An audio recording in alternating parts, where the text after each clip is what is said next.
रौनकपुर नाम के एक शहर में राजा रौनक सिंह का राज हुआ करता था। वो हमेशा अपनी प्रजा के हित में कार्य किया करते थे। वहाँ की प्रजा बहुत खुश रहती थी। एक दिन गिद्ध आकाश में भूतिया पेड़ के बीज लेकर उड़ रहा था। जैसे ही गिद्ध रौनकपुर पहुंचा तो उसके मुंह से एकदम बीज रौनकपुर के बीचों बीच गिर गया। बीज भूतिया था, इसलिए अगले ही दिन वो पौधा बन गया। वहाँ के स्थानीय निवासियों ने जब पौधे को देखा तो हैरान रह गए, क्योंकि पौधे का रंग काला था। बाद में लोगों ने आपस में चर्चा की और यह समझा कि खेत में उगने वाला कोई घास पात या वनस्पति होगी। दूसरे दिन वो पौधा काफी बड़ा हो गया। लोगों को और ज्यादा दुविधा हुई कि एक ही दिन में ये पौधा इतना बड़ा कैसे हो गया। होते होते वो पौधा तीसरे दिन पेड़ बन गया। समय बीता और लोग भी तेजी से बढ़ने वाले पौधे के बारे में सोच कर परेशान हो रहे थे। वो इस मामले को राजा के पास लेकर गए।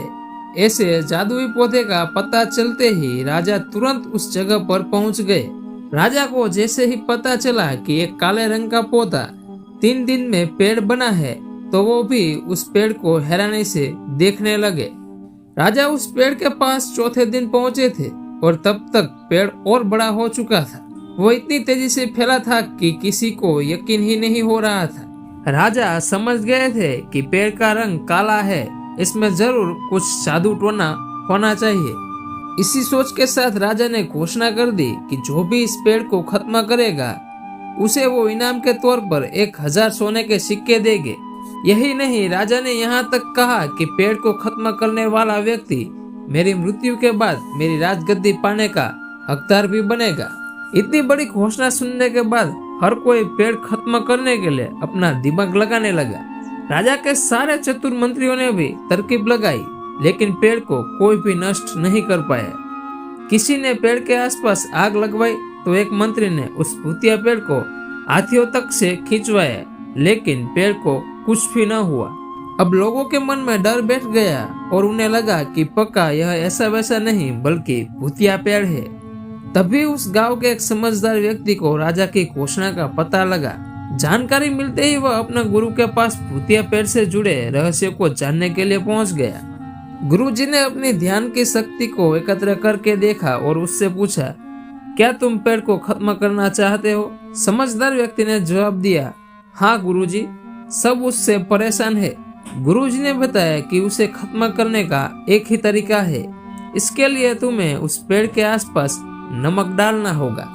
इस तरकीब के बारे में जानते ही वो व्यक्ति तेजी से राजा के पास गया और कहा कि इस पेड़ के आसपास आपको नमक डलवाना होगा। ऐसा करने पर ही यह पेड़ खत्म होगा। राजा ने अपने सैनिकों को ठीक ऐसा ही करने को कहा।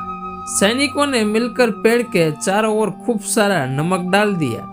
नमक डालने के एक दिन बाद ही पेड़ का आकार कुछ कम हुआ। होते होते 5वें दिन तक पेड़ एकदम छोटा हो गया। उसके बाद गलकर वो गायब भी हो गया। उस व्यक्ति की तरकीब काम कर गई और राजा ने खुश होकर उसे इनाम की 1000 सोने की मोहर पहले दी। उसके बाद एक पत्र दिया जिसमें लिखा था कि वो राजा के मरने के बाद उनकी गद्दी को संभालेगा। वो समझदार व्यक्ति खुश होकर अपने घर चला गया। अब इस कहानी से यही सीख मिलती है कि ऐसी कोई मुसीबत नहीं होती जिसका समाधान न किया जा सके।